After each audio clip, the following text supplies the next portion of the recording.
aytadigan narsam, bugungi videoda biz FPS ni oshiramiz. Qaranglar-da, mana.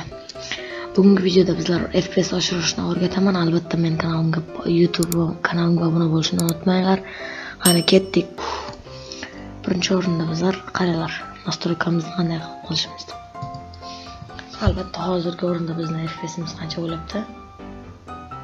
47, 43, 46, 28 juda past FPS. Ko'radigan bo'lsak, nastroykalarga qaranglar. Nastroyka grafika deganga kirib olamiz. Keyin qaranglar. Chunkni 5 ga qo'yamiz. Chunkni globni. Albatta mega afishani anaqa yoqillikni shuni polni o'chirib qo'yamiz va yarkisini 100 ga qo'yamiz. Yarkisini qo'yganingiz bilan hech nima qilmaydi, baribir. Va animatsiya bo'limiga o'tib, hammasini выключитga qo'yib, buni minimumga qo'yishingiz shart. Shu bilan sizning FPS sal bo'lsa ham oshadi. Keyingi bo'limda men hozir производительностьni men qilgandek qilib chiqsangiz, sizning FPS oshadi.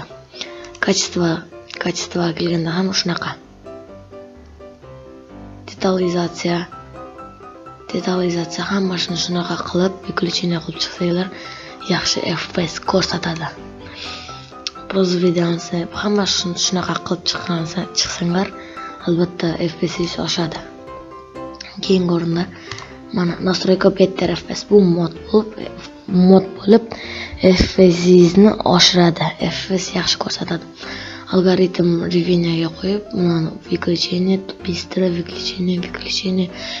выключение qo'yishingiz shart va gotovni bosib, gotovni bosgandan keyin gotovni bosasiz va chiqasiz.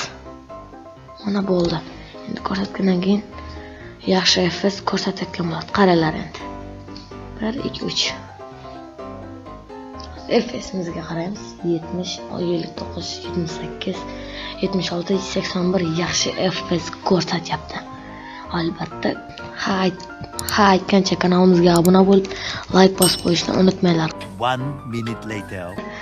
Mana shu launcherga kirgandan keyin mana u job to find and OMC qaranglar. Mana bu bo'limga o'tishimiz kerak.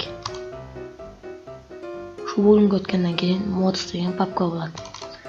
Mods papkasiga shu narsalarni tashlab qo'yishimiz shart. Albatta bu narsalarsiz bu uncha emas bo'lib qoladi. Ular bor, menda ikkita bo'lib ketgani uchun buni o'chirib tashlaymiz va shular turishi shart, shu modlar. Bu modlar bo'lsa FPS'imizni oshirishga yordam beradi. Agar sizlar chunkni kuchaytirib va chastota kadridagi FPSni polni qo'yadigan bo'lsangiz, notebookingiz otilib ketadi. Hazillashdim. Lekin notebookingiz qizib Minecraftdan chiqarib oladi. Albatta men qilgan narsalarni qilsangiz, sizning Minecraftingiz yaxshi FPS oladi. Bedwarsda ham yaxshi FPS 70-80 FPS da o'ynay olasiz. Albatta bizning kanalimizga podpiska bo'lib qo'yishni unutmanglar.